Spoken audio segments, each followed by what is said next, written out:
Salut les fous du volant, on est très heureux de vous retrouver pour évoquer le 20e Grand Prix de la saison au Mexique. Salut Stéphane, revenu de vacances, frais et dispo. Est-ce que tu as trouvé les cités d'or? Non, du tout. Esteban, Zia, tout ça. Oui, c'est ça, où il y avait tout le temps des tremblements de terre. Ouais. Exact. Bon, c'est des années 80 là, qu'on est en train d'exhumer des dessins animés. Quand la première place change de main à 4 épreuves du terme du championnat, c'est toujours un événement. Et avec sa 6e victoire cette saison et son cavalier seul, sa masterclass, Lando Norris a repris la main à un moment clé cette saison. Est-ce que ça ne serait pas le moment là pour McLaren de siffler la fin de la récré et de se concentrer sur un seul pilote? On va évoquer cette situation très particulière de McLaren, de Norris et de Piastri. Ce Grand Prix de la ville de Mexico qui a été marqué aussi par pas mal de libertés prises par les pilotes avec l'autodrome des frères Rodriguez. Trop, en tout cas, pour que la direction de course puisse suivre et n'évite de se perdre en route. On reviendra sur les décisions ou les non-décisions qui nous ont interpellés ce week-end. Et puis à Mexico, on a failli avoir un pilote de 20 ans sur le podium, mais Ollie Bearman a dû se contenter de la 4e place. On voulait profiter de cette occasion pour faire un point sur les performances des rookies cette saison et tirer un premier bilan de 2025 pour les débutants. On débute donc avec Lando Norris qui a qui a remporté sa 6e victoire ce week-end à Mexico et associé à la 5e place de Oscar Piastri, ça lui a donc permis de reprendre la tête du championnat. Position, Stéphane, qu'il n'avait plus occupée depuis la fin du Grand Prix d'Arabie Saoudite, donc depuis le 20 avril. 6 mois sans être leader du championnat et il retrouve la première place. J'ai envie de dire à un moment clé, c'est le meilleur week-end de McLaren depuis le Grand Prix de Hongrie, donc avant la trêve, 35 points marqués au Mexique contre 43 à Budapest. Et c'est aussi la première victoire pour McLaren depuis Zandvoort, donc depuis la reprise de la saison. Déjà, cette victoire de Lando Norris, elle arrive au bon moment et elle arrive en plus en délivrant un message. Il gagne avec plus de 30 secondes d'avance. C'est rare, un tel écart. C'est très rare. C'est même seulement la 6e fois en 10 ans que ça arrive. Il faut remonter au Grand Prix de Chine 2016 pour voir Rosberg. Et puis après, tu as une alternance Hamilton-Verstappen. Vainqueur avec plus de 30 secondes d'avance, donc ça c'est vraiment le fait des plus grands. Ce sont des champions du monde et Norris c'est peut-être le prochain champion du monde sur la liste, c'est le dernier en tous les cas, Mexico City 2025. Et ça me faisait penser à toujours la même chose, je l'ai évoqué ici, les points bonus en rugby, quand tu marques 4 essais, quand tu as fait du spectacle, quand tu as fait une masterclass, quand tu as fait quelque chose d'exceptionnel, eh bien ça vaut un petit point supplémentaire ou 2, je ne sais pas, mais ça vaut quelque chose en plus parce que il a été impressionnant, il n'était pas obligé de gagner avec 30 secondes d'avance, il pouvait se contenter de 10 secondes.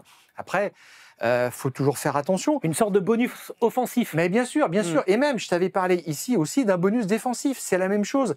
Quand un pilote à 10 tours de la fin est 2e, qu'il est à 5 secondes et qu'il fait l'effort pour revenir sur le premier et qu'il crée du suspense, eh ben, ça vaut quelque chose en plus s'il termine à moins d'1 seconde du vainqueur. Ça, il faudra y penser plutôt que d'essayer de nous parler de grilles inversées, de choses comme ça, de gadgets dont on n'entend plus parler. Le meilleur tour en course, il est passé aux oubliettes. C'est bien la preuve qu'il n'avait pas d'existence propre. Mais là, franchement, une masterclass, 30 secondes d'avance, oui, ça vaudrait quelque chose en plus. Alors, je trouve ça une bonne idée. Je suis surpris que ce soit toi qui la propose. Non pas que tu n'as pas de bonnes idées, mais parce que toi, on sait que tu es un rigoriste de la Formule 1. Et là, c'est quelque chose qui... C'est une notion du spectacle. Ouais, je suis d'accord. Non, mais là, on récompense. Ce n'est pas une question d'artifice. C'est vraiment, il a envie d'être impressionnant, il peut le faire. Il le fait jusqu'au bout. Allons-y. Voilà, on donne une prime à ça. C'est tout. Alors, ça nous a donné aussi la curiosité de nous intéresser à la façon dont se déroulaient les week-ends, parce qu'on a bien vu qu'il y avait un Lando Norris qui marchait quasiment sur l'eau au Mexique, et un Oscar Piastri qui a été en difficulté du début jusqu'à la fin.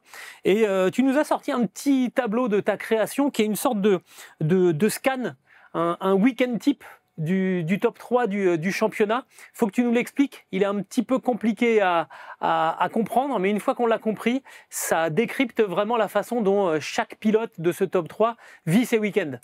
Écoute, regarde, en fait, voilà, on a quelques chiffres ici.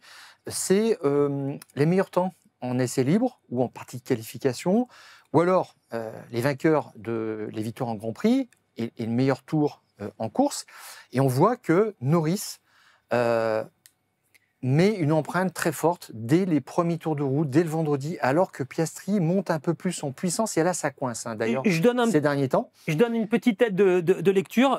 Ce qu'il faut lire, par exemple, dans la première colonne, c'est que 9 fois cette saison, Lando Norris a fait le meilleur temps lors de la première séance d'essai libre. Ça n'a été que 3 fois pour Piastri, ça a été une seule fois pour Verstappen. Voilà. Et vous prenez colonne par colonne et c'est comme ça que ça se passe. Ça veut dire qu'on a le sentiment que Norris, il est tout de suite dans le vrai, alors que par exemple un Verstappen, une seule fois meilleur temps en essai libre 1, une seule fois libre 2, libre 3. Enfin, ça veut dire, en gros, ils arrivent, la voiture, elle est quasiment tout le temps à l'envers. Bien sûr.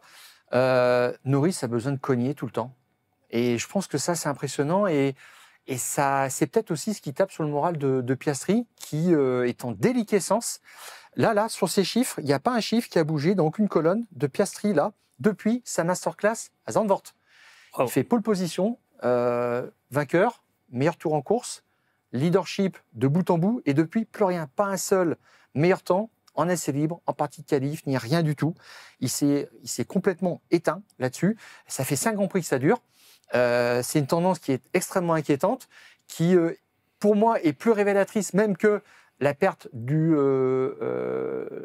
premier poste au classement du championnat du monde des pilotes, juste pour 1 point, c'est pas grand-chose. Mais là, ça dit quand même beaucoup de choses. Il est assez éteint. Et puis alors Verstappen, effectivement, on voit que la voiture ne fonctionne pas très bien le vendredi, même en essai libre 3 le samedi. Et puis, ils arrivent à trouver des choses. Mais c'est magique, c'est extraordinaire. Et puis, tu vois ce que ça donne tout de suite. En Q1, il est là. Et puis, en Q3, ça fait 7 pole positions en tout, contre 5 pour Piastri et 5 pour Norris. On voit qu'il y a différentes dynamiques qui se mettent en place. Et là, Piastri, je trouve qu'il est nulle part. Et ce qui est même un peu inquiétant, c'est que on nous a sorti des explications sur le fait que Austin n'était jamais performant ou que la McLaren n'était pas configurée pour ce circuit. On viendra aussi sur les problèmes qu'il a eu à Mexico, mais ça fait 5 Grands Prix à peu près qu'il y a une excuse à chaque fois. Et là, ça, c'est pas possible. Moi, quand je regarde les trajectoires de gens comme Schumacher, Hamilton, Vettel, Verstappen, les plus grands du 21e siècle, jamais ils n'ont eu un trou d'air pendant 5 Grands Prix. Ça peut marcher moyennement sur 1 ou 2 circuits, mais après, ils se reprennent très très vite. Et là, ça veut dire que Piastri n'a pas une réponse technique, tout simplement. Pourtant, la voiture, elle fonctionnait très très bien de l'autre côté du garage. Et Piastri, en fait, il avait du mal à piloter cette voiture. Et souviens-toi d'une chose, d'ailleurs aussi, c'est que l'année dernière, Norris, en deuxième partie de saison, il disait « mais cette voiture était fantastique, j'en faisais ce que je voulais ». Il avait trop de retard au championnat pour challenger Verstappen et lui contester le titre. Et cette année, les premières choses qu'il a dites, c'est « j'arrive pas à piloter cette voiture, je me sens pas bien dedans et c'est pas mon pilotage naturel ». Et là, il revient un petit peu plus sur des choses qui lui conviennent. Et là, Piastri, par contre, est complètement à côté de la plaque. Et c'est inquiétant parce que là, il sèche complètement. Là. Piastri reprend des éléments maintenant qui étaient employés d'ailleurs par Lando Norris là, sur les interviews après le Grand Prix au Mexique. Il disait qu'il faut qu'il change sa façon de piloter. Sauf que quand on a fait toute sa carrière et les 18 premiers Grands Prix de la saison d'une certaine manière et qu'il faut changer des choses, c'est très très compliqué. Et il y a un petit peu urgence à le faire, tu le disais. Alors pour Oscar Piastri à titre personnel, parce qu'il est désormais dépossédé de la première place du championnat. Pour 1 point, c'est pas grand-chose, mais symboliquement, c'est quand même important. Mais plus largement, pour McLaren, parce que l'écart avec le mieux placé des pilotes McLaren, donc c'était Oscar Piastri, maintenant c'est Lando Norris, il est passé de 104 points par rapport à Max Verstappen à 36 au moment où on parle aujourd'hui. Il en reste 116 encore à attribuer. J'ai envie de dire, il faudrait peut-être se résoudre, la mort dans l'âme chez McLaren, à désigner un pilote prioritaire pour aller décrocher le titre. Je trouve que c'est Lando qui est devant. Alors on est désolé, Oscar. Bon, mais là, il faut vraiment arrêter. En fait, on plaisante un peu, mais dans l'idée, il faudrait sonner la fin de la récré maintenant, mais ils peuvent pas le faire maintenant parce que Norris vient de passer devant. Ça serait tellement difficile à avaler. On leur tomberait dessus. Là, la plaisanterie que je viens de faire, elle serait multipliée par 1000. On ne peut pas, et pourtant c'est le moment où il faudrait dire bon allez stop, on arrête de jouer. 36 points d'avance. Quand tu vois sur les prochains Grands Prix ce que ça peut donner, c'est assez inquiétant en fait pour McLaren. D'abord, tu nous parlais des circuits sur lesquels Piastri avait régulièrement des trous d'air. Je suis revenu les 2 dernières saisons, puisque Piastri a commencé en 2023, sur le comparatif. On a toujours fait, depuis que Piastri est là, on a toujours fait l'enchaînement Austin-Mexico. Et ben à chaque fois, si tu regardes, 2023, Norris marque 33 points sur l'ensemble des 2 Grands Prix, Piastri 4 points. Bon, tu vas me dire, c'était sa première saison, mais 33 à 4, c'est quand même un gros delta. 2024, l'année dernière, 36 points pour Norris, donc il augmente un petit peu son total, 14 points pour Piastri. Ça fait encore 22 points d'écart. Là, cette année, 43 points inscrits par Norris, 20 seulement pour Piastri, 23 points de perdus. Il y a toujours, effectivement, ces circuits qui ne lui conviennent pas. Alors on nous dit que c'est parce qu'il y a moins d'adhérence et qu'il est moins fort là-dessus. Ça fait rien, il ne trouve pas de réponse, et là, c'est quand même particulièrement inquiétant. Ouais, Alors, c'est surprenant. Je reviens sur la gestion de McLaren. À Austin, la responsabilité de double abandon au départ du sprint, elle est pour Piastri. Clairement, c'est 100% pour lui. Tu revois la scène, t'enlèves la voiture de Piastri, il ne se passe rien. C'est tout. Il prend un risque démesuré en braquant d'un seul coup, il prend une largeur de voiture d'un seul coup. Il y a Hülkenberg dans son environnement, accrochage, ça fait les dominos, il élimine Norris. Et là, si tu vois bien, la réaction de Zak Brown, son réflexe, c'est de protéger ces 2 pilotes parce qu'il sait qu'il y a un coupable. Et il se jette sur Hülkenberg en disant il n'a rien à faire là. Ouais. Hülkenberg, c'est pas le genre à faire des choses assez inconceptuelles. Il s'est excusé le lendemain. Tout à fait. Mais on l'a évoqué avec Diap la semaine dernière en disant c'est quand même une preuve de fébrilité de l'ensemble de l'équipe, je trouve. Oui, mais il ne pouvait pas. Là, il aurait fallu qu'il accuse Piastri. Et là, au contraire, ils veulent le protéger. Ils savent que depuis Monza, ça ne va pas. Et qu'il faut essayer de lui reconstruire un mental. Parce que franchement, là, il est dans une dynamique vraiment négative. Très compliqué, ouais. Et donc, il ne pouvait pas se permettre de pointer un pilote. Et puis, il avait un avantage. Depuis cette histoire de l'accrochage au départ à Singapour, il pouvait choisir son ordre de sortie en qualif, etc. Ils l'ont annulé. Moi, je pense que McLaren a mal joué le coup. Après Austin, il fallait non pas ajouter une règle supplémentaire aux règles papaye, mais dire l'ordre en qualif des 2 voitures, ça doit être l'ordre à la fin du premier tour. Vous n'avez plus le droit de vous attaquer sur le premier tour. Plus aucune manœuvre de mise en danger de l'autre McLaren. Parce que c'est ce qui est arrivé. Il se touche à Singapour, il se touche au sprint à Austin. C'est 2 exemples de trop. Et pour moi, plutôt parce qu'il y avait une forme d'agacement de Piastri qui réagit de façon... Là, on dit qu'il est très très froid, et là, il a été impulsif. Et là, tu te dis, il devient quelqu'un d'autre. Et c'est un danger. Et maintenant, là, il n'y a plus beaucoup de marge de manœuvre. On est presque à une distance de tir de Verstappen. 36 points. 36 points.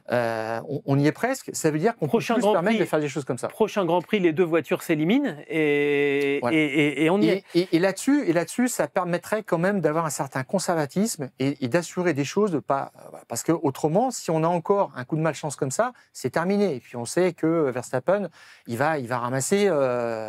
Mais même sans ça, si tu veux bien, morts. Stéphane, si on se projette sur les 4 prochains Grands Prix, Brésil, Las Vegas, Qatar et Abu Dhabi.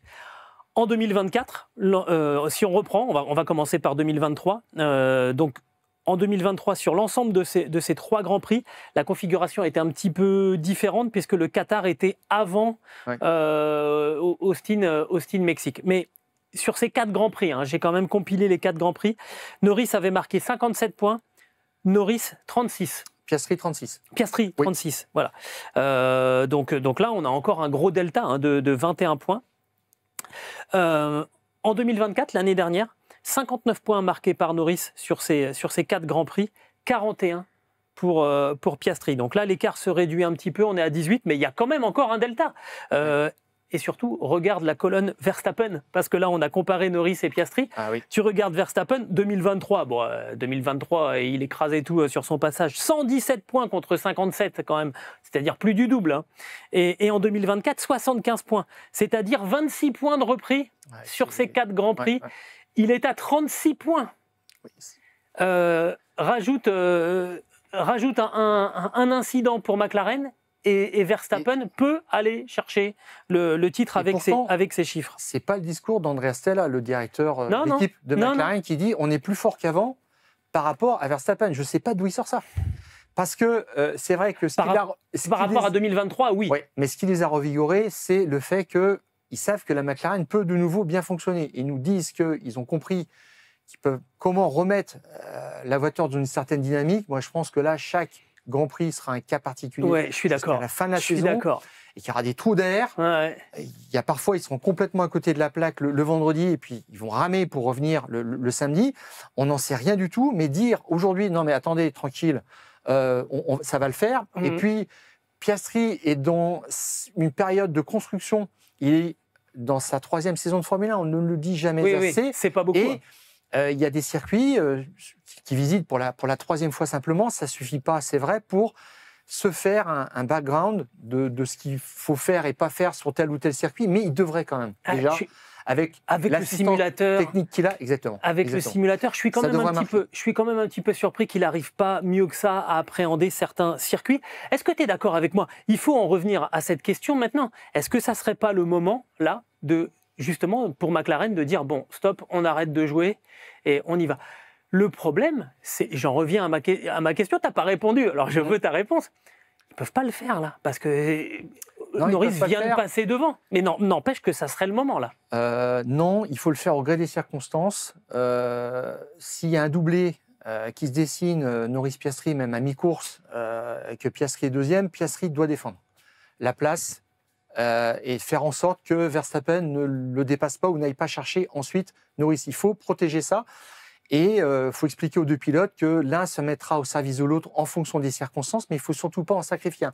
Ça va faire un frustré et ils seront plus perdants au bout du compte que s'ils avaient essayé de ménager encore les 2 pilotes en fonction des circonstances. Alors, cette histoire d'ailleurs de Monza, on nous la ressort sans arrêt, je ne comprends pas. Enfin, là, on est en train de feuilletonner un truc, ça en devient même presque ridicule. C'était légitime ce qu'ils ont fait. Ils avaient inversé une position. De rentrer des stands, ils étaient responsables de cette inversion de position, c'était possible de le faire dans les médias, ils l'ont fait, c'était pro, c'était bien. Et les gens qui critiquent aujourd'hui, je ne les entendais pas au début des années 2000, quand Ferrari faisait des inversions de position aussi, quand Barrichello était devant. Ah non. Et quand les arrêts au stand étaient un petit peu plus longs, comme par hasard, ou alors quand Barrichello était... Oui, d'accord, mais moi je ne les entendais pas comme ça. Alors, ça veut dire quoi? Ça veut dire qu'on essaie quand même d'avoir de l'équité. C'est ce que McLaren a essayé de faire entre Prost et Senna, c'est explosé en plein vol. On a vu comment. Ça a tenu à peu près chez Mercedes pendant 4 ans entre Rosberg et Hamilton. Et la preuve que, là aussi c'est pareil, il y avait un gros travail de Wolff et des fois ça a quand même frotté très très dur. Mais ils n'ont jamais désigné un pilote numéro 1 et un pilote numéro 2 et c'est ce qu'il faut faire.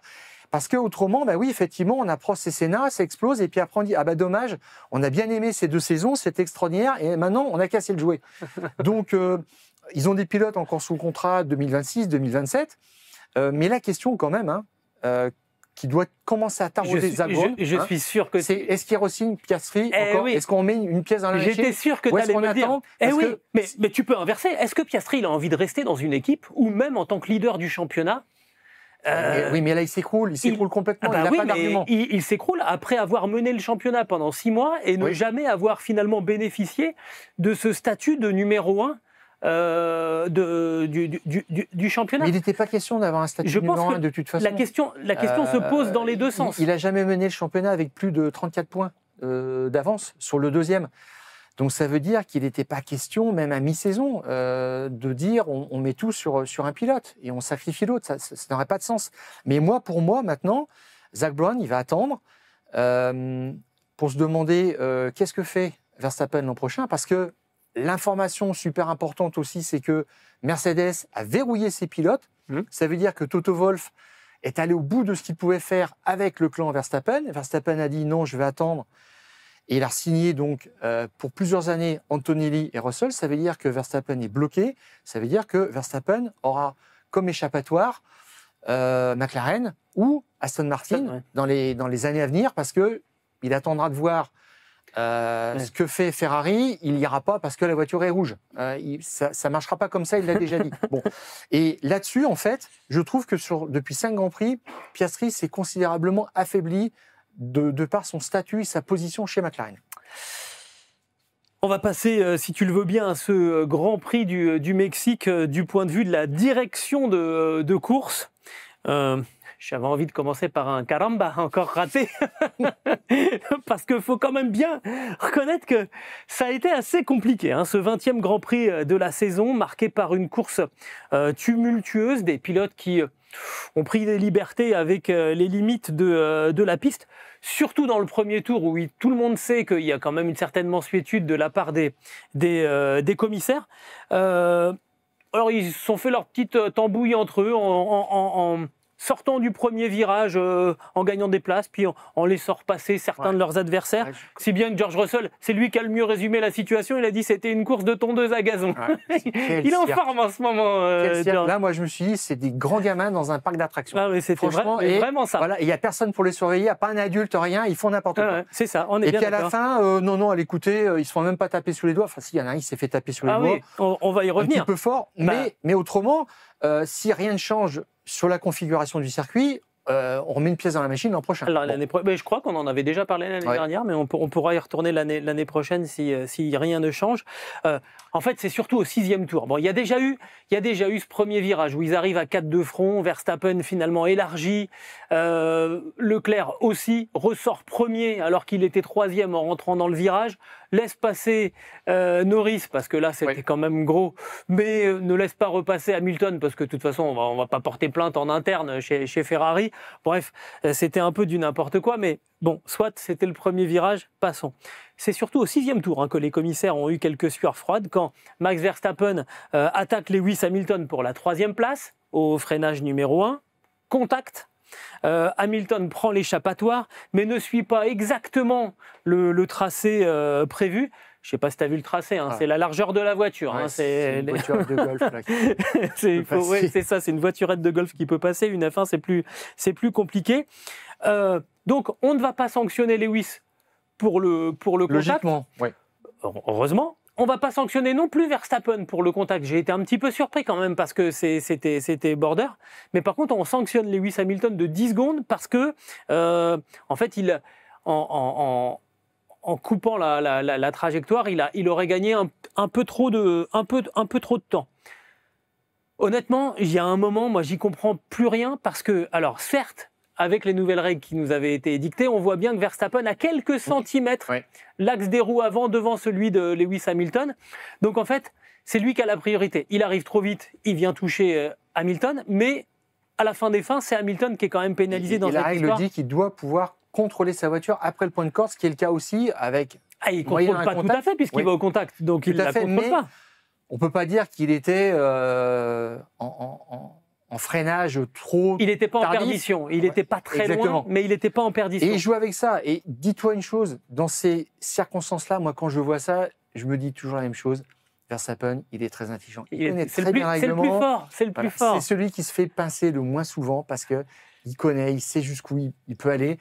Et puis, quand il prend 5 secondes ou 10 secondes de pénalité, il sait qu'il est allé trop loin, mais ça lui arrive moins souvent qu'avec les autres. Bon.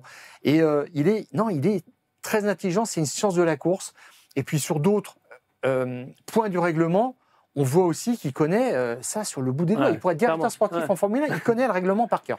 Mais encore une fois, tu pourras mettre un pilote qui vient de descendre de la voiture en tant que représentant des pilotes chez les commissaires sportifs. C'est impossible à arbitrer tout ça en temps réel et de manière parfaitement claire parce que les actions elles-mêmes, tu vois, on vient de le dire, cette action, elle est vraiment limite. Verstappen, il est ultra fort parce qu'il arrive vraiment juste à prendre les quelques centimètres qu'il faut sur Hamilton pour être finalement du bon côté du droit, mais est-ce qu'il l'est totalement ? C'est infernal. Je trouve qu'on n'y arrive plus. Moi, ce qui m'embêtait un petit peu, c'est que ça prenait du temps pour déclarer des notes. hein, publier des notes et puis déclarer des enquêtes ouvertes. Ah oui, il y a tout un process à faire. Sur certains faits, ça a duré 10, 12 tours. Et puis, à côté de ça, on s'intéressait à des incidents annexes qui passaient avant. Mais ça, c'est encore une fois normal parce que le principe à la FIA, c'est de prendre les événements les uns après les autres. Je vais te citer quelque chose de très très simple. S'il y a 3 limites de piste qui sont jugées tendancieuses et que la 4e est vraiment ne prête pas à discussion, bah, tu dois quand même juger s'il y a eu sur les 3 premières limites de piste effectivement une infraction pour prononcer une pénalité sur la 4e qui est évidente. Donc il y a une sorte de procédure où les événements sont liés à un moment.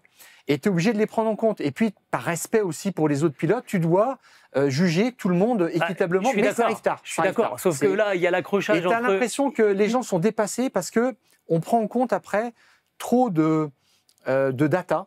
Oui, bien même sûr. Des données GPS, etc. Est-ce qu'il est arrivé trop vite? Et il n'y a pas le temps, ou alors il faudrait arrêter la course, dire attendez, on regarde. Et la FIA a fait une cellule de visionnage en Suisse ouais. Pour assister les gens sur place. Et en fait, on a l'impression qu'on est revenu 3-4 ans en arrière. Ça rajoute un maillon. Voilà, et qu'on revient toujours sur les mêmes problèmes, les mêmes discussions où ça prend du temps. Et puis pendant ce temps-là, tu laisses aux gens aussi le temps de gérer ça, ce qui est complètement hallucinant.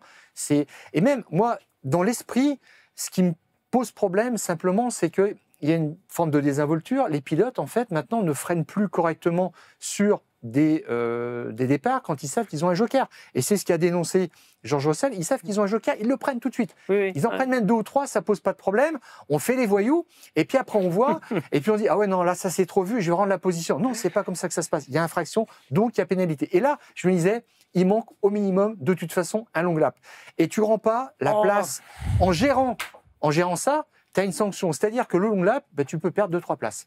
Et là, sur une action où tu vas trop loin, tu sais que tu vas trop loin, bah, tu dis je vais gagner une place, mais si on m'oblige à la redonner, je vais peut-être en perdre 3. Je l'avais pas vu venir celle-là. Tu m'en avais pas parlé. On avait parlé des longs laps. On avait déjà parlé des longs laps sur certains circuits. Ça serait tout à fait possible de les aménager. En moto, ça marche très très bien. En Formule 1, ça serait peut-être un petit peu plus compliqué, mais bon, voilà. Mais je me dis encore, ces gens-là, mais sortent complètement de la piste, coupent. Hein. J'en reviens au Grand Prix du Japon 89. Senna disqualifié parce qu'il a coupé une chicane et on lui dit tu n'as pas fait la distance réglementaire du Grand Prix, blablabla. Et là maintenant on est sorti complètement de ça, on a oublié ça et on a des gens qui coupent tout droit en disant on va bien voir et si ça se voit trop, non, c'est pas comme ça que ça marche. Et moi j'aimerais qu'il y ait une pénalité qui tombe assez vite, systématiquement, basta. Je suis d'accord pour qu'on modifie le circuit, et j'en reviens, je sais.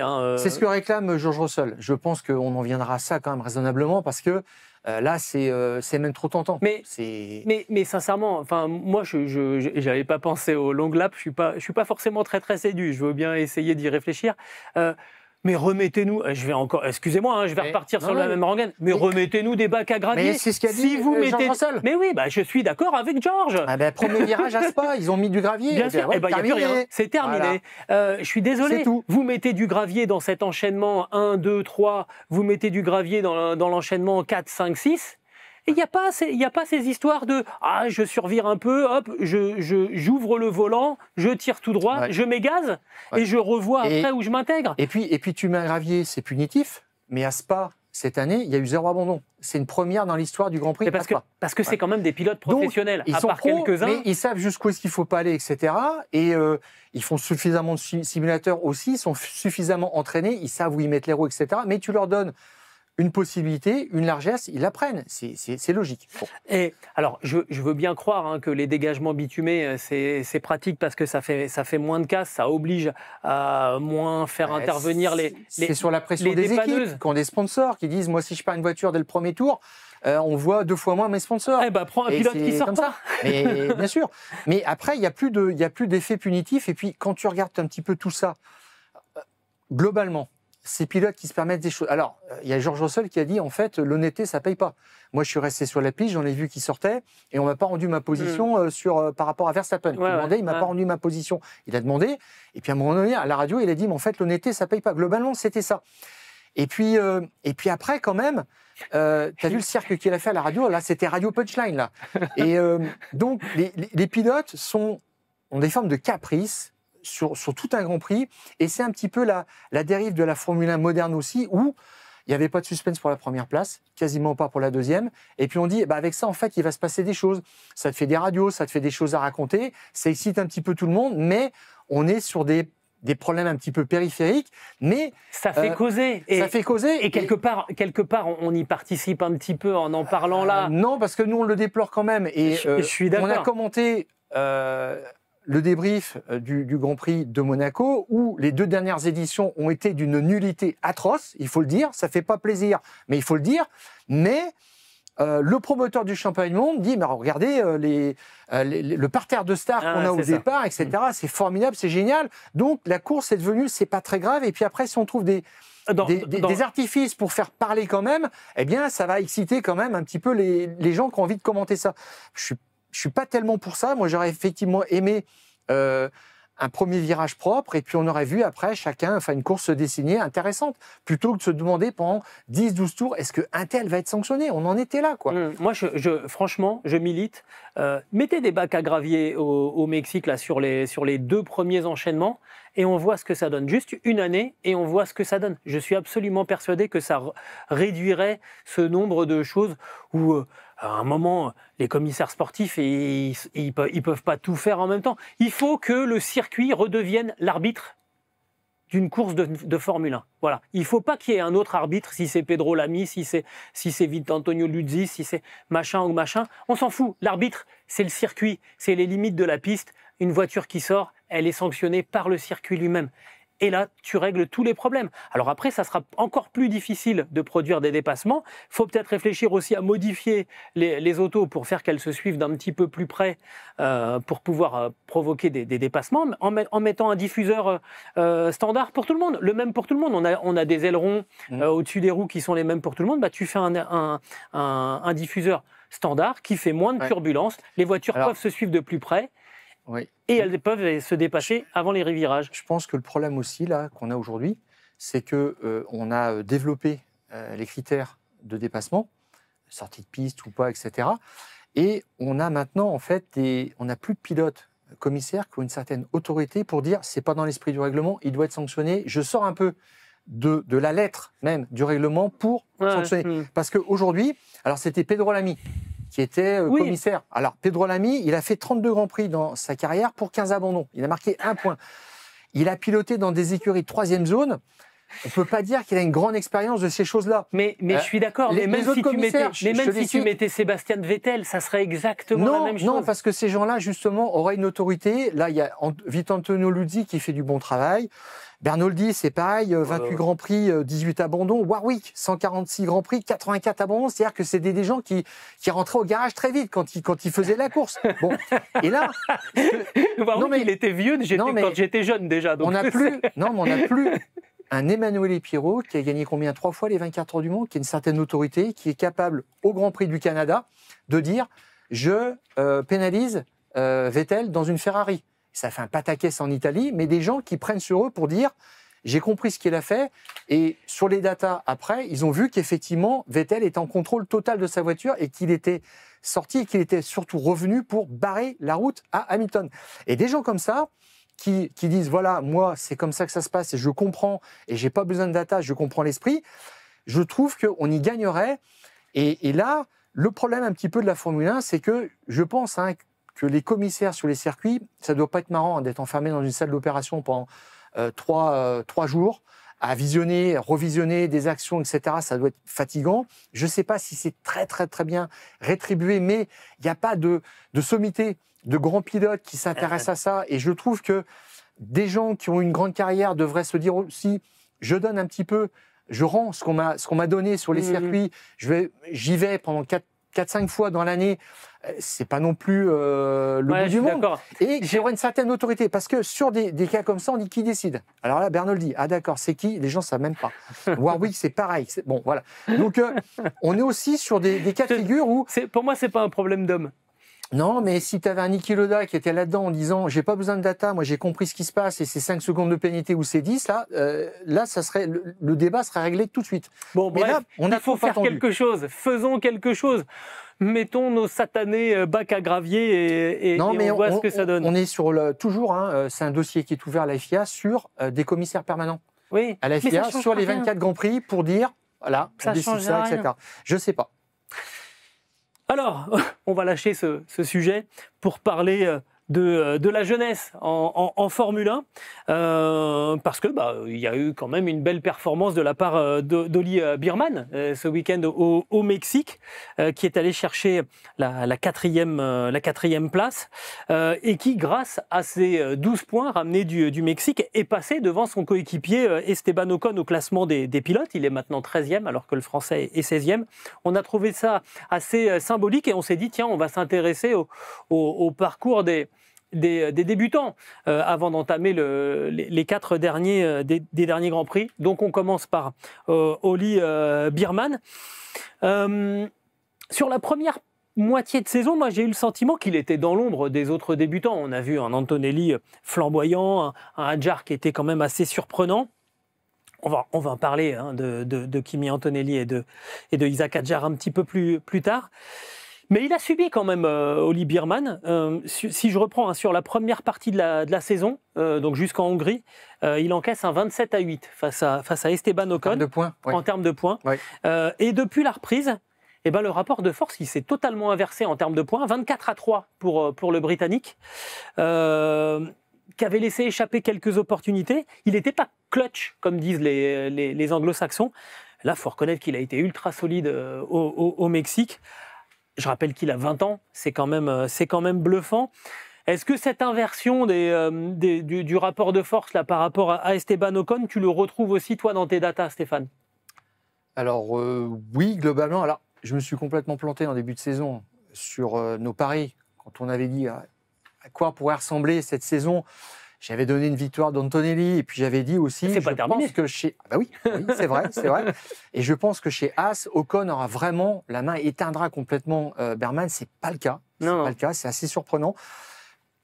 Alors, il y a eu l'introduction d'un nouveau plancher que Ocon a du mal à accommoder à son pilotage. Enfin, c'est un petit peu bizarre. Et la Haas est sur un mode on-off et les pilotes sont rarement tous les deux en même temps, en phase avec la voiture. Donc c'est un balancier, sans arrêt. Mais n'empêche que Biermann tire son épingle du jeu et je vois les duels en qualif, ça fait 11-8 par rapport à Ocon, c'est solide quand même.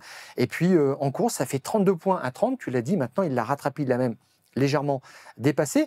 Et si on regarde un petit peu ce qui s'est passé en qualif cette année, effectivement, Ocon avait la main au début de saison, et puis tu vois le rapport de force qui passe d'un seul coup en Espagne, du côté de Biermann, et qui a pris maintenant le pas, qui est devenu un petit peu pas le patron, mais qui est devenu maintenant un vrai pilote solide chez Haas, alors que normalement c'était Ocon qui était le pilote de référence. Ils ont 2 numéros 1 maintenant chez Haas, et ça doit être un petit peu difficile à vivre quand même pour Esteban Ocon. Ouais, qui se débat avec un train arrière. Il a du mal à stabiliser tout à fait, le train arrière de la voiture. On en revient à Biermann, plus que des chiffres. Je retiens l'appréciation de Fred Vasseur. Bien joué, Oli Biermann, qui fait partie de notre famille en tant que membre de la Ferrari Driver Academy. Voilà. Okay. Il a été rapide toute la saison en commettant occasionnellement des fautes, mais il a fait un week-end vraiment exceptionnel. Et ça veut dire que c'est remarqué, il est un petit peu dans les petits papiers de la Scuderia Ferrari, Hamilton. On verra ce que ça fait l'an prochain, s'il signe un contrat ou pas, etc. Mais ça veut quand même dire ce que ça veut dire. Et chose plus exceptionnelle encore, c'est peut-être aussi... c'est chez Sauber. Je te coupe juste 2 secondes. Jonathan Whitley, le directeur technique, qui a dit impeccable, Biermann, bravo. Il a géré ses pneus de façon brillante. Il a tenu à souligner, et même le travail qu'a fait Haas, ils ont fait un travail fantastique qui les a doublés au championnat des constructeurs. Et je trouve ça rare de la part d'un directeur d'équipe de reconnaître le mérite. Adverse. Absolument. C'est bien. C'est rarissime, ça veut dire quelque chose quand même. Donc, Berman qui s'était fait remarquer avec une 7e place au pied levé en Arabie Saoudite, je crois, l'année dernière. En remplaçant Carlos Sainz, tout à fait, qui avait eu l'appendicite. Bon, tu sais jamais ce que c'est parce que la Ferrari est une très très bonne voiture, quoi qu'il arrive. Mais là, maintenant, en fait, il est en train de sortir vraiment cette équipe un petit peu de ce ventre mou et de la placer aux avant-postes. Moi, j'ai cru au podium. Donc, c'est remarquable. Et petit warning pour notre ami Esteban Ocon, quand même, parce qu'il faut faire attention. Battre, Ben oui, parce que regarde, depuis la reprise, j'ai repris donc Pays-Bas, Monza, Azerbaïdjan, Singapour, Austin, Mexique. Esteban Ocon 12e aux Pays-Bas, Birman 6e. Monza, Esteban 15e, Birman 12e. En fait, à chaque fois, il fait mieux, que ce soit dans les points, comme ça a été le cas pour les 2 voitures au Mexique ce week-end, ou en dehors des points. Il est toujours un cran devant maintenant, et clairement, ça va mettre un petit peu sous pression Esteban. Et j'avais du mal à le considérer au départ, Berman, parce qu'il a quand même fait des énormités. Non-respect de drapeaux rouges à Monaco et à Silverstone, surtout. Là, c'était lunaire. Et il était proche de la suspension. Et ça ressemblait beaucoup à un pilote qui se dispersait un petit peu, qui n'était pas centré sur son travail, sur la discipline. Et je pense que maintenant, il est rentré dans tout ça. Ça lui a servi parce qu'il a été propre, il a été nickel. Et 20 ans, tu le dis. Bon, là, il arrive à maturité dans une première saison complète. Alors, j'ai entendu qu'il était rookie. Il a quand même 30 Grands Prix au compteur. Donc, c'est bien plus qu'une saison de Formule 1 déjà. Mais ça reste un jeune pilote, c'est certain. Et prometteur. Et ça permet donc à Haas de revenir à 10 points de la 6e place, occupée par Racing Bulls. Il y a une belle bagarre pour la 6e place. C'est un petit peu plus loin, évidemment, mais Racing Bulls, Aston Martin, Haas et Sauber, tout ce beau monde se tient en 12 points. Les 4 derniers Grands Prix vont valoir cher. On a parlé d'Olli Birman, on va parler de Kimi Antonelli, qui a sans doute été le premier finalement à s'illustrer. On se souvient de sa 4e place pour débuter en Australie. Kimi Antonelli qui est 7e du classement des pilotes avec 97 points. C'est donc le mieux placé. C'est lui factuellement qui terminera meilleur rookie. Voilà. Il y en a 3 des rookies simplement, Adjar, Antonelli, Bortoleto. Donc... fatalement, il a une Mercedes. C'est un peu plus facile que dans une Alpine, par exemple. Bon, on a tous en tête le petit recadrage que Kimi Antonelli a subi de la part de Toto Wolff après que l'Italien ait connu quand même un gros trou d'air. 1 point marqué sur les 4 Grands Prix avant la trêve estivale. Il a quand même réussi à je trouve, se relancer, même si... alors moi, il y a un chiffre qui m'interpelle un petit peu. 355 points au classement des constructeurs pour Mercedes. Antonelli en a marqué 97. Ça veut dire 27% des points de Mercedes ramenés par Antonelli. C'est un peu faible. J'ai envie de dire c'est plutôt 2 tiers pour le pilote numéro 1 et 1 tiers pour le débutant. Là, on est un petit peu en dessous. Russell est l'un des 3 pilotes sans abandon cette année et Antonelli a eu un petit coup de 2 ou 3 coups de malchance quand même qui ont causé des abandons, mais ça aurait gonflé un petit peu son score, mais pas au point de rééquilibrer vraiment le rapport de force avec Russell qui reste extrêmement désavantageux en qualification. C'est du 18-2 pour Russell. Wow. Alors, on relativisera ça avec la grille type qu'on va vous donner juste après. Et en Q3, quand même, Antonelli, il fait le job. 14 présences en Q3. Pour un jeune pilote, là où on sait que ça joue au 10e près, c'est bien. Contre 19 présences pour Russell, c'est du solide. Russell, maintenant, on sait, c'est un cador. C'est un champion du monde en puissance. S'il a le matériel, il ira au bout. Ça, il n'y a pas de problème. Champion du monde des courses de tondeuse à gazon. Mais il a eu 2 prestations marquées. Là, je voyais les nominations l'élection pilote du jour. Il a été 2 fois pilote du jour. C'était mérité. C'était fait remarquer 2 fois. Je crois que Bortoleto aussi, il a eu 2 fois. Bon, tout ça, ça se tient quand même. Et c'est vrai que sur le détail de la saison, il n'a pas existé réellement. Il a battu 2 fois Russell. Autrement, c'est une litanie de meilleurs temps pour Russell chez Mercedes, à part Miami et l'Azerbaïdjan. Bon. Mais c'est un pilote, maintenant, je trouve qu'il sait un petit peu plus se lisser. Il est un petit peu moins brut de décoffrage. On verra, mais après, on n'échappe pas à son style de pilotage qui est quand même taillé à la serpe. On verra. mais c'est quelqu'un qui, je trouve qu'il prend du volume quand même. En tout cas, il a été reconduit chez Mercedes. Ça va lui laisser plusieurs années. Ça va lui laisser un petit peu de temps.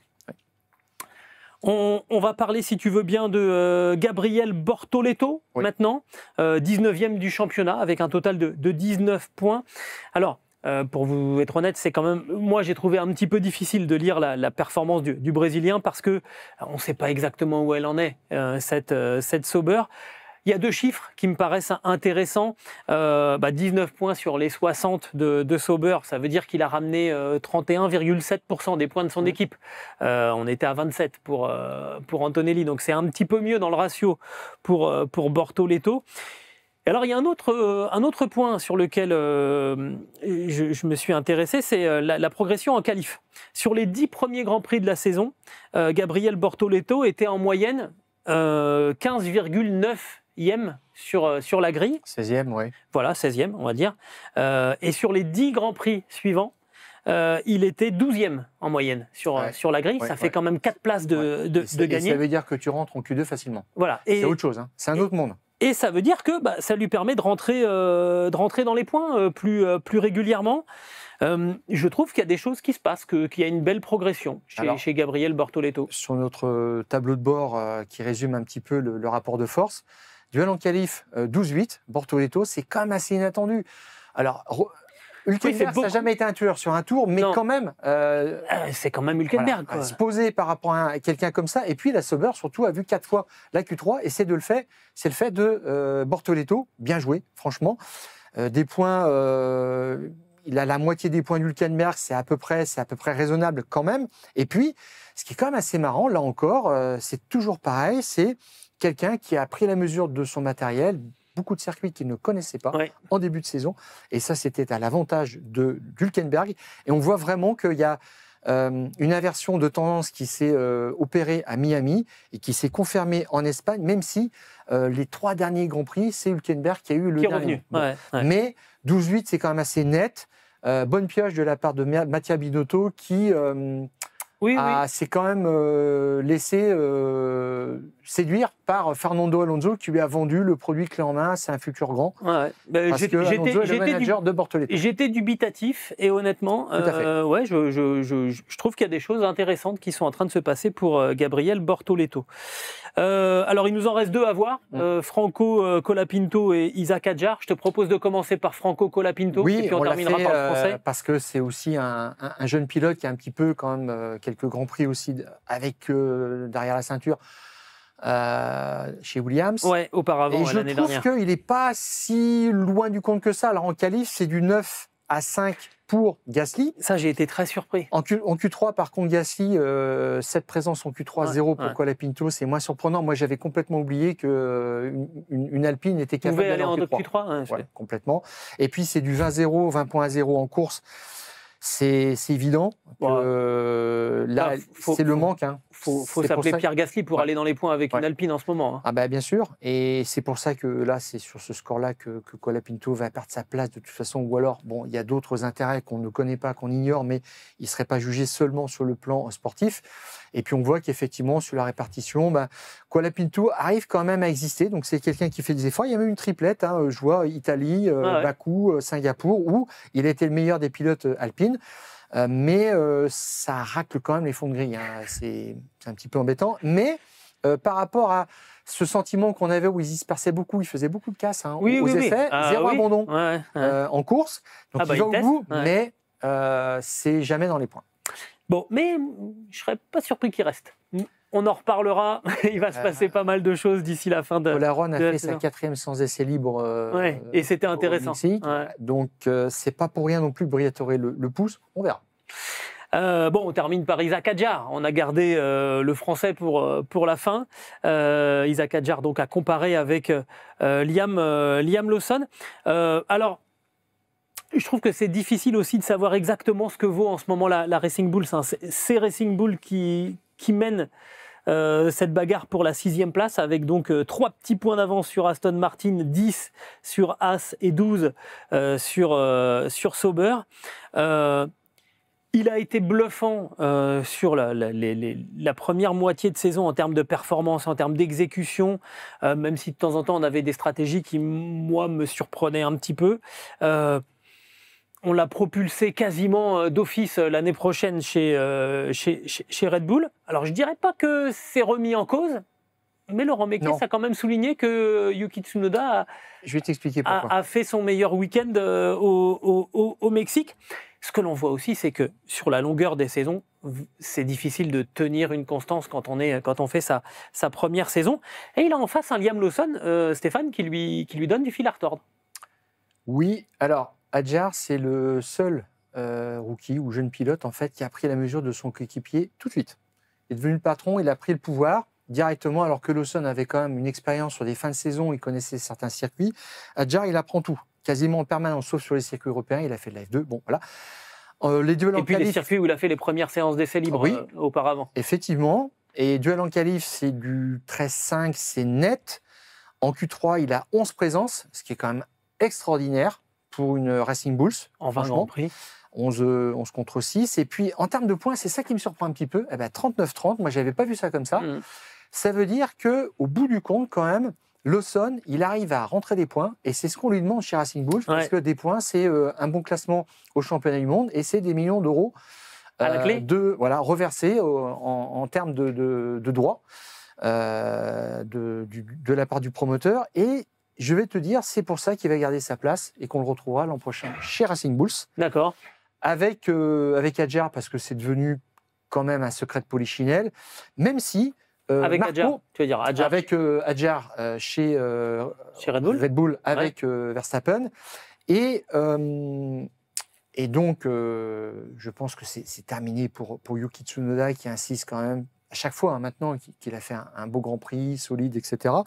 Marco avait prévu de prendre une décision après le Grand Prix du Mexique. C'est ce qu'il avait dit il y a 4-5 Grands Prix. Et ça a été repoussé. Ça a été repoussé parce qu'il ne faut pas s'aliéner, en fait, Yuki Tsunoda qui a pété un plomb à Austin en accusant Lawson, en fait, d'être tout le temps dans ses roues, de vouloir le gêner. Ouais. Il a dit, c'est pas compliqué, il le fait exprès, tout le temps, il fout la merde. Il est tout le temps dans mes roues. Et bon, il s'est excusé après, mais ça veut dire que là, la marmite est en train de bouillir et ça fait un moment, il sait qu'il va perdre sa place. Mais si tu lui dis tout de suite c'est terminé, ça c'est sûr qu'il ne sert plus à rien. Et si jamais il peut servir une fois ou deux d'ici à la fin de la saison, à bloquer ou etc., il ne faut pas s'en priver. Et je rappelle la bagarre pour la deuxième place au classement des constructeurs. Bien sûr, et je me souviens de la contribution de Pérez qui avait servi à peu près 2 fois dans la saison en 2021 en Turquie et à Abu Dhabi. Et ça s'était avéré déterminant. Il avait vraiment pourri la course d'Hamilton. C'est ce qu'ils espèrent encore de la part de Tsunoda chez Red Bull. C'est pour ça qu'on le maintient un peu sous perfusion. Mais pour le reste, c'est réglé. Surtout que 6e temps de David Nimblad en essai libre 1 avec des commentaires mais absolument dithyrambiques de la part de d'Helmut Marko en disant que son retour technique avait été absolument brillant. Impressionnant, très impressionnant et qui a eu une grande influence sur les réglages adoptés ensuite. Je te rappelle, Verstappen était perdu la première journée. Ouais. Bon, et Mekies a dit il a fait un très très bon travail. C'est vrai que c'est quelqu'un qui valorise beaucoup ses pilotes, mais il n'est pas obligé de le dire dans ces termes-là. Et pour bien situer les choses, Lindblad est allé plus vite que Tsunoda et Marco a dit oui, à un moment, ils étaient exactement sur le même programme en termes de pneumatiques et en termes d'allocation de carburant dans la voiture pendant les essais libres 1. Donc, Lindblad, ça va plus vite que Tsunoda. Donc, l'affaire est réglée et on verra Lindblad l'an prochain. Je pense que ça, c'est plus qu'une formalité, une signature à mettre sur un contrat. Mais là, le week-end du Grand Prix du Mexique a levé tous les doutes maintenant sur l'année prochaine. Il se réserve simplement le meilleur moment pour communiquer, mais il n'y a pas de doute non plus. Et puis, c'est pas maintenant non plus que tu vas remettre en question la candidature d'Adjar l'an prochain chez Red Bull. C'est pas le sujet. On termine avec la grille type en se concentrant sur nos rookies. On refera la grille type parce que c'est toujours un exercice intéressant, mais pour tout le monde à la fin de la saison. Alors tu vois, en fait, Antonelli prend 18-2 de la part de Russell. Il y a 3 places d'écart. Et les ferrailles sont aussi à leur place. C'est plutôt Russell qui surperforme, je pense, par rapport à ça. Ouais. Donc, ce n'est pas très inquiétant. Qu'est-ce qu'on avait d'autre? Adjar, par rapport à Lawson, là, il y a 1, 2, 3, 4, 5. Il y a 5 places. C'est quand même un petit peu plus conséquent. On voit qu'Adjar, c'est vraiment le boss. Une vitesse de pointe peut-être un petit peu plus élevée. Tout à fait. Bortoleto, bon, là, la voiture est tellement mal positionnée sur la grille que ce n'est pas très significatif, mais il est un petit peu mieux que Hülkenberg. Et puis, Gasly, Colapinto, ça c'est aussi c'est réglé, ça on le sait, c'est pas une surprise. Mais globalement, cette année, je pense à valider les carrières au long cours maintenant d'Adjar, de Bortoleto, d'Antonelli en Formule 1. C'est des gens qui vont prendre certainement pour 10 ans ou plus parce qu'ils font le job, que c'est sérieux, que c'est solide. Et on a toujours un problème de renouvellement des pilotes. Il y a des pilotes de Formule 2 qui restent sur le carreau. On n'entend plus parler de Drugovich, etc. C'est des gens qui sont allés voir ailleurs pour essayer de se relancer. Là, on en a 3 bons. C'est au moins, c'est bien et c'est mérité. Voilà ce qu'on pouvait dire après ce Grand Prix du Mexique. On va se déplacer du côté du Brésil pour la prochaine épreuve. Ça sera le week-end du 7, 8 et 9 novembre, donc pas le week-end qui arrive, celui d'après. Grand Prix de Sao Paulo, toujours très très spectaculaire, avec la météo déjà qui est le premier acteur de ce Grand Prix, parce que j'ai pas souvenir récemment d'un Grand Prix d'un week-end qui s'est déroulé sur le sec de bout en bout. Et c'est comme ça que Magnussen avait fait la pole position. Ah oui, en 2022, non. Ouais. C'est toujours un Grand Prix. C'est pochette surprise. Alors, le circuit est quand même assez extraordinaire, ultra, avec un dénivelé fabuleux, avec des endroits qui sont vraiment mythiques. Allié à ça, la météo, en général, c'est des grands prix qui valent vraiment le coup. C'est un week-end sprint, d'ailleurs, encore. Alors, c'est le 5e de la saison. Oui. Oui. Donc, les essais libres, ça sera le vendredi 7 novembre à partir de 15h30. Et dès l'après-midi, donc puisqu'on est un week-end de sprint, il y aura la qualif pour le sprint à 19h30. Samedi, la course sprint à 15h et la qualif pour le Grand Prix à 19h. Là aussi, c'est intéressant parce que vraiment, on va passer de l'un à l'autre tout le temps et c'est des week-ends qui sont ultra nerveux sur un circuit comme ça. Franchement, là, c'est le week-end de tous les dangers. J'en reviens à notre premier sujet pour McLaren. Et alors, on parlait d'ailleurs, ça c'est assez extraordinaire parce que Red Bull doit travailler de 2 façons différentes. On a vu dans les chiffres, Verstappen, un meilleur temps en essai libre 1, l'essai libre 2 et l'essai libre 3 cette année, c'est peu. Avant de remettre tout en place, de reconfigurer correctement une voiture pour retrouver une dynamique. Donc, ils auront une séance d'essai libre pour tout mettre en place. Mais Verstappen, si tu regardes bien, sur les 22 courses sprint, 13 victoires. C'est fou, c'est fou, c'est fou. Et ceux qui suivent, c'est Bottas, Piastri et Norris avec 2 victoires. Ouais. Donc, ça veut dire que c'est vraiment difficile d'exister dans une course sprint à côté de Max Verstappen. On verra, ça changera peut-être. Alors, l'autre statistique qui est un peu inquiétante pour McLaren, la dernière victoire de McLaren remonte à 2012. C'était évidemment Jenson Button. La finale de 2012, cette fameuse finale. Exactement. McLaren ne s'est imposé que 3 fois au XXIe siècle au Brésil. David Coulthard en 2001. Jean-Paul Montoya en 2005 et donc Jenson Button en 2012. J'ai envie de dire, McLaren joue à l'extérieur au Brésil face à Max Verstappen avec Red Bull. Clairement, c'est bien dit. On verra comment ça va se goupiller tout ça. On va encore avoir ce fameux facteur de l'altitude, alors moins exacerbé qu'à Mexico. On est à 2227.